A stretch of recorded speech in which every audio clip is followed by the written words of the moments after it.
Isang paalala, ang video na ito ay ayon lamang sa aking sariling pananaliksik. Hindi ko nais na pilitin ang sino man na maniwala sa videong inyong matutunghayan. Kung hindi kayo kumbinsido sa mga impormasyon at taliwas ang inyong paniniwala sa kaalamang aking ilalahad, maaari kayong gumawa ng sarili ninyong pagsisiyasat para sa inyong kakontentuhan. Ang videong ito ay gabay lamang sa mas malalim na kaalaman at pag-intindi at hindi gawa ng isang profesional. Naniniwala ako na malaya tayong magbigay ng opinyon at suhestyon bilang malayang mamamayan ng Pilipinas. Maraming salamat po. Sa panahon ngayon, naging generic term na ng mga Pinoy sa tuwing sila'y dadaan at makakita ng mga kalsadang liku-liko ay ang bitukang manok. At dito sa Pilipinas, hindi na lamang iisa o dalawa ang maituturing ng mga bitukang manok na kalsada meron tayo dahil bawat probinsya ata ay may ipinagmamalaking bersyon ng kanilang mga bitukang manok. Pero sa dinami-rami ng mga kalsadang ito sa Pilipinas, namumukod tangi ang bitukang manok ng Atimonan, Quezon.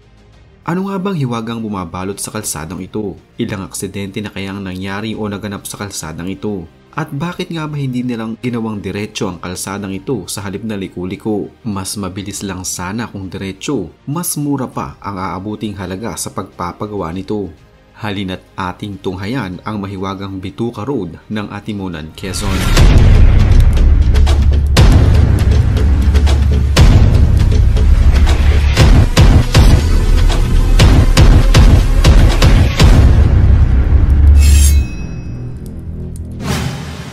Ang Bitukang Manok o Old Zigzag Road ay matatagpuan sa Pagbilao, Quezon, ang pinakamahirap at pinakamatarik na kalsada sa probinsya. Ang kalsadang ito ang naghihiwalay sa hilaga at katimugang bahagi ng Quezon.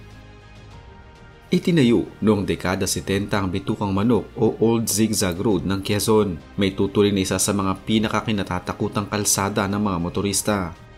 Sa tagal ng pananatili ng kalsadang ito, marami na rin ang naaksidente sa matarik at pasikot-sikot nitong daan. Maaaring para sa ilan ay adventure at extra challenge ang pagbagtas sa naturang kalsada, pero sa karamihan, panganib ang naghihintay sa tuwing ikaw na ang dadaan dito. Ayon nga sa ilang mga drivers, huwag ka daw magmamaneho o magdadrive dito kung hindi mo pa naranasang maging pasahero ng kalsadang ito. Tinawag itong bitukang manok ng mga lokal marahil ay dahil na din sa hugis nito na parang bituka na paliku-liko. Ang pagpapagawa sa naturang kalsada ay sinimulan at natapos sa ilalim ng administrasyon ni dating Pangulong Ferdinand Marcos Sr. taong 1969. Kilala itong kalsada sa loob ng Quezon National Park. Siguruhin lamang na inyong sasakyan ay nasa maayos na kondisyon ng makina bago mo ito gamitin sa nasabing kalsada. Nasa 15 minuto ang gugugulin para mabagtas ang naturang trail, pero habang binabagtas mo ito, tiyak naman nakikilabutan ka dahil sa ganda ng paligid na sasalubong sayo at sa oras na maabot mo na ang pinakamataas nitong bahagi, ay masasabi mong sumakses ka step by step. May kakiputan lamang din ang kalsada, kaya dapat ay listo ka sa mga paparating na traffic signs at sa mga taong nagbibigay ng mga senyales na nasa kalsada.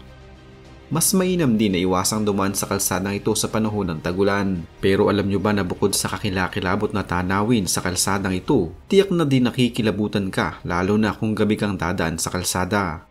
May mga dumaan na dito ang maraming beses na ding nakakita ng white lady sa lugar. Marami ding mga kung ano-anong tunog o mga paranormal activities ang mararanasan mo dito. Marahil ay dahil na din sa dami ng mga aksidenteng nangyari sa lugar mula pa man noon.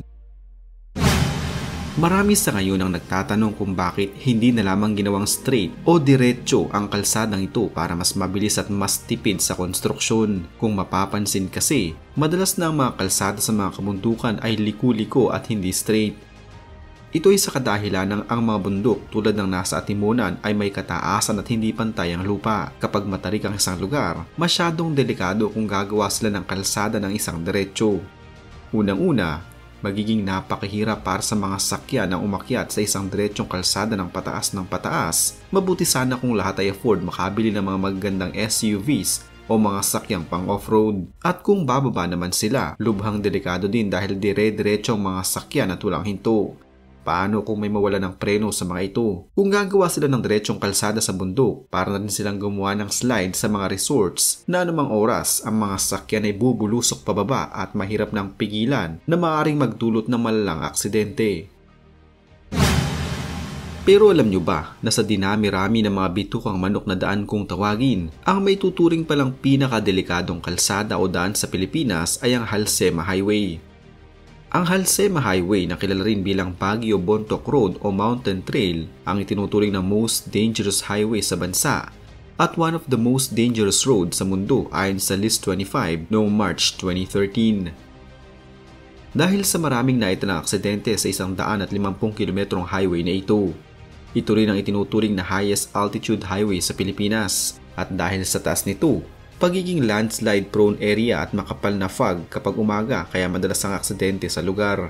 Isa sa mga pinaka-pinag-usapang aksidente na nangyari sa kahabaan ng Halsema Highway ay ang aksidente noong Pebrero 2014 kung saan 14 ang nasawi kasama ang komedyanteng sitado. Sa mga bulubunduking probinsya ng Cordillera makikita ang pinakadelikadong kalsada hindi na lamang sa Pilipinas kundi sa buong mundo. Sa nakakalula nitong taas, matataas na mga bangin at nakapanginginig na lamig na ihip ng hangin. Ilan lamang ito sa mga rason kung bakit tinatawag itong most dangerous and deadliest highway in the Philippines. Pero bakit nga ba sa kabila ng pagiging delikado nito ay marami pa ring mga motorista ang dumadaan dito? Ang Benguet Mountain Province Road o mas kilala na Halsema Highway ang itinuturing na pinakadelikadong kalsada sa buong Pilipinas. Bukod sa napakaraming mga rice terraces, makikita mo din mula sa Halsema Highway ang mga malawak na taniman ng mga bulaklak at gulay na tanging tumutubo lamang sa mga malalamig na lugar sa Pilipinas. May habang Halsema Highway ng nasa mahigit 150 kilometro. 75 kilometro ng kalsadang ito ay nasasakop ng probinsya ng Benguet. Nagsisimula ang naturang kalsada sa hangganan ng Baguio City at nagtatapos naman sa Bontoc sa Mountain Province. Ang bahagi ng Halsema Highway sa Atok, Benguet ang naitalang pinakamataas na kalsada ng buong Pilipinas. May taas ito na aabot sa higit 7,400 talampakan above sea level. Taong 2019 ang makuha ng Kiangan Tinok Bugyas Road sa Tilok, Ifugao ang titulo bilang the highway system in the Philippines na may taas na 7,968 feet above sea level. Libo-libong aksidente na ang mga naitalang nangyari dito mula nang madaanan ng mga sasakyan ng nasabing kalsada. Mula sa mga nahuhulog sa bangin, mga nagbanggaan hanggang sa mga nabagsakan ng malalaking tipak ng bato. Taong 2013 ang mapasama sa listahan ng Halsema Highway bilang pang-siyam sa 25 pinakadelikadong mga kalsada sa buong mundo.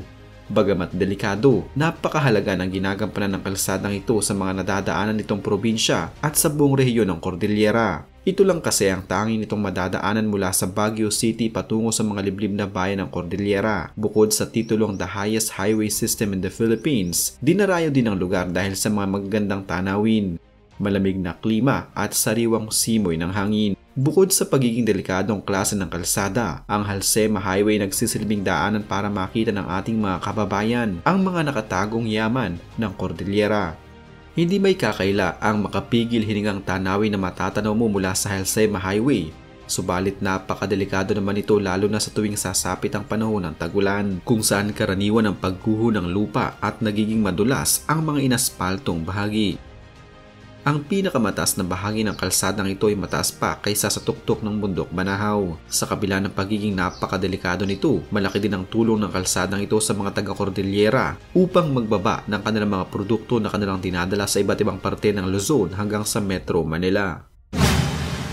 Kinuha ang pangalan ng Halsema Highway kay Eusebius Julius Halsema, isang bantog na Amerikanong inhenyero noong panahon ng mga Amerikano sa Pilipinas. Siyang nasa likod ng mga natatanging instruktura sa Baguio. Si Eusebio ay nagsilbi din bilang alkalde ng Baguio mula noong taong 1920 hanggang 1937. Sa kanyang termino ginawa ang naturang kalsada. Subalit noong mga panahong iyon, ang gobyerno ng Amerika ay tumanggi na pondohan ang pagpapagawa ng kalsadang ito. Kaya naman napilitan si Engineer Halsema na humingi ng tulong sa mga lokal na residente ng bayan.